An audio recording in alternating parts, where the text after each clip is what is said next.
In this episode of Talking About Orks, we finally finished up the fast attack, so now we're moving into the heavy support.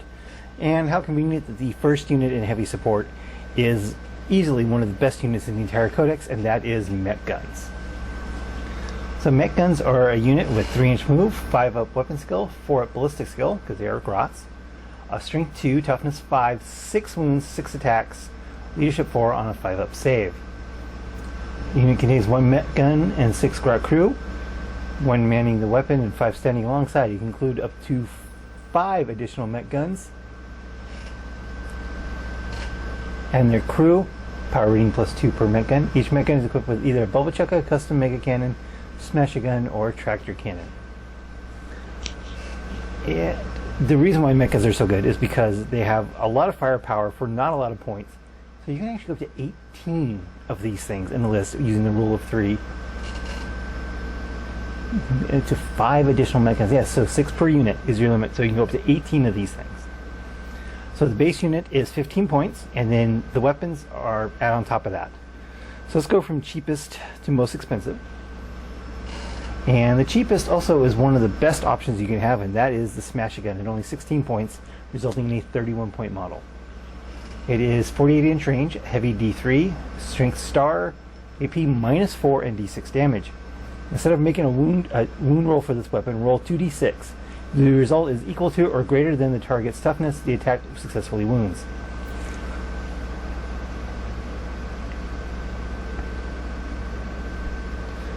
So that means against toughness 7, you have a pretty good chance of wounding, better than 50-50.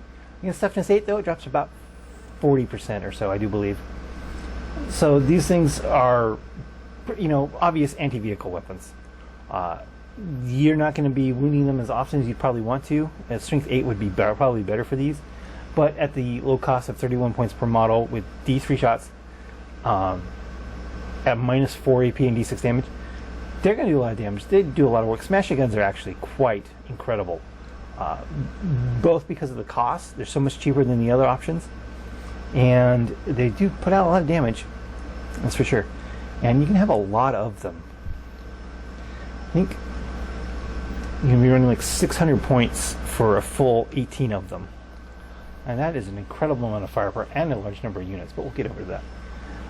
Then the next step up are the two 30-point ones, which are the tractor cannon and the bubble chucker. Let's talk about the bubble chucker for a minute. The bubble chucker is probably the worst option, but it's not a bad option. The problem with the bubble chucker, it is heavy D6, 48-inch range, that's nice, heavy D6, strength D6, AP -D6, and damage D6. So there's a D6 damage weapon that potentially, on average, is going to have a -3 AP. That's pretty good. You're going to be wanting to shoot that at some heavy-hitting models. The problem is it's only strength D6. So it's going to be between 1 and 6 with an average of strength 3.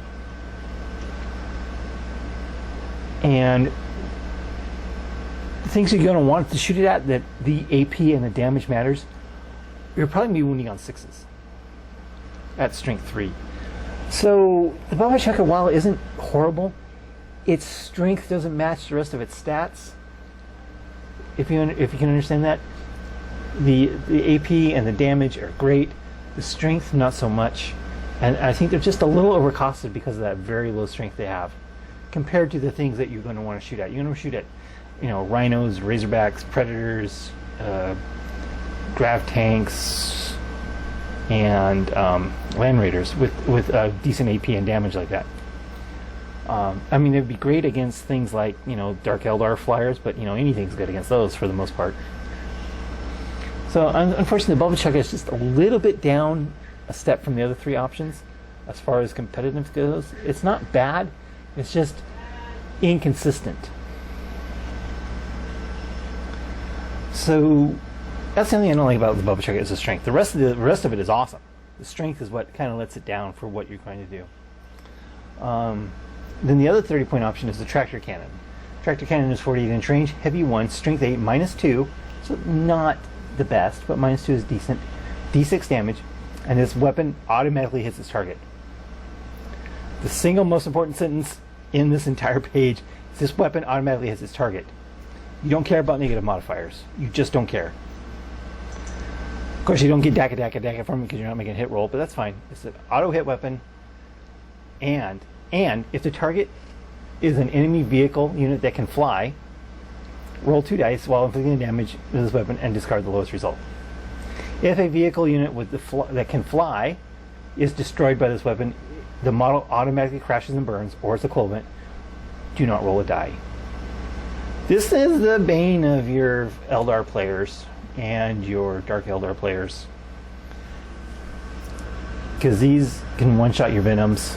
Not too hard. So you do still have that invul save. That's just kind of nice.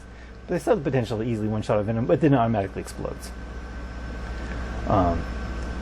So if you do have a flyer with lots of wounds, you want to do some damage to it first and finish it off with one of these. There's especially that Milta rule where you get to roll 2 dice, pick the highest damage against flyers. That's amazing. So tractor cannons are easily one of the best things you can get. A strength 8 weapon that auto hits. Sure, it's only one shot, but it auto hits. There's no dual hit roll. If it moves, it auto hits. If your opponent has a -3 to hit, it auto hits. It doesn't matter. This is great against especially Eldar and Dark Eldar. Tractor cannons are incredible. So those are the two 30-point options. The most expensive is the custom mega cannon. The custom mega cannon got a bit of a boost for its price increase. It's 45 points, so you're talking 61 per model. So you're probably not going to be running 18 of these. But they are strength 8 -3 AP, a D6 damage. They used to be D3, and heavy D6. And they have gets hot. So 1 mortal wound if you roll 1 or more hits rolls of 1. Yeah, this is the custom mega cannon. Is just, again, the only downside to this, it is only 36-inch range. So you might have to end up moving and shooting on and hitting on 5s instead of 4s. But strength 8 -3 D6. This is your anti big thing gun, and it can just do a ton. They can just do a ton of damage. Totally worth it. Totally worth their points, time and time again. So they do have Daka. So this is great for the custom mega cannon and the bubble chucker. Not so much for the other ones. Mech guns. At the time this unit is set up on the battlefield, all of its mech guns must be placed within 6 inches of at least one other mech gun, and with each Grot gunner within 1 inch of their mech gun. From that point onwards, each mech gun operates independently and is treated as a separate unit for all rules purposes. And the Grot crew, each mech gun and Grot crew are treated as a single model for all rules purposes. The crew must remain within 1 inch of their mech guns and cannot be targeted or attacked separately. The range and visibility of all attacks made by a mech gun are measured from the mech gun, not the crew. So this is obviously done for the clan culture, so that they give this unit a clear Gretchen unit type, so they don't benefit from clan cultures.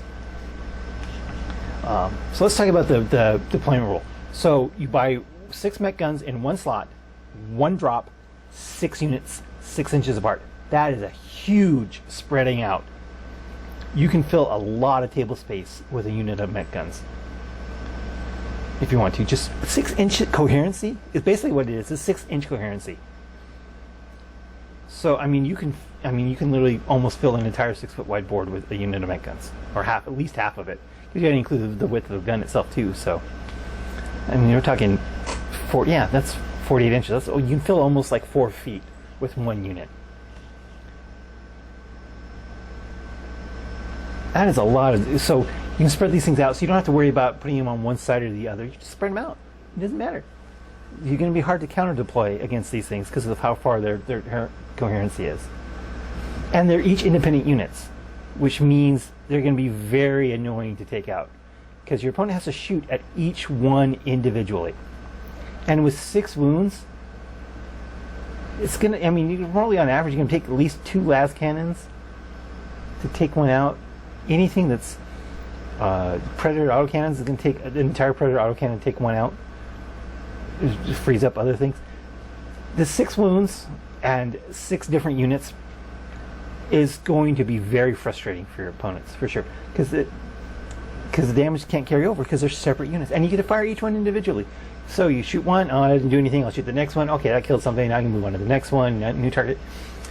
The mech guns are just absolutely amazing for this. This rule is great. They're Ork clan. Vehicle, artillery, Gretchen, mech guns. So you have the Gretchen keyword again, so they don't benefit from clan cultures. But in my opinion, that's fine. If these things benefit from clan cultures, they would be absolutely over the top. Right now, I think all the options, except for maybe the bubble checker, are fairly costed for what you get out of them, even without the clan cultures. So, if they did benefit from them, you'd probably be talking about another 25% increase in points to make up for it. But the important thing is they are vehicles, which means they can be fixed by your mechs. So you have a big mech with a force field, protecting your unit of mech guns with a 5-up invul save, and fixing anyone that happens to get shot at and not destroyed. And of course, there's only 6 wounds, they don't degrade. They can take objectives, of course, so you can deploy them far apart, take up easily take 2, maybe 3 objectives with 1 unit of mech guns because of how far you can spread them out.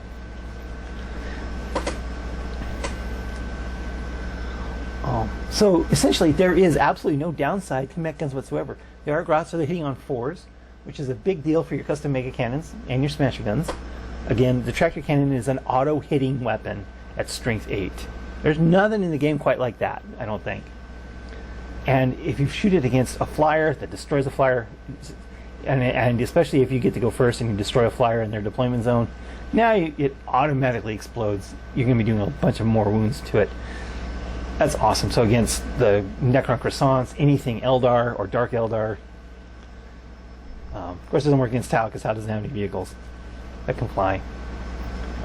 But yeah, that is just fantastic. And of course, Dark Angels flyers. The Dark Talon's always going to be a threat. The Storm Raven in any Marine army. So, yeah, and they have, and again, they attack. So, well, in the custom made cannons, you can always get more shots. Yeah, again, hitting on 4s. So, again, mech guns are easily one of the best units in the entire codex, just like they were one of the best units in the index, one of the best units in the 7th edition codex. I'm sure you've run mech guns before, of all varieties.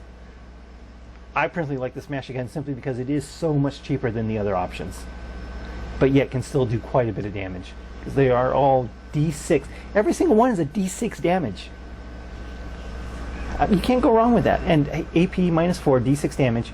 Sure, it's only D3 shots, but they attack. They hit on 4s, and you've got a less. They're not as good against toughness 8, I guess, as they are as custom mega cannons, but they're so much cheaper too. They're almost half the price. So. Let me know anything about mech guns below. Again, I can't stress enough how this is one of the best units in the codex.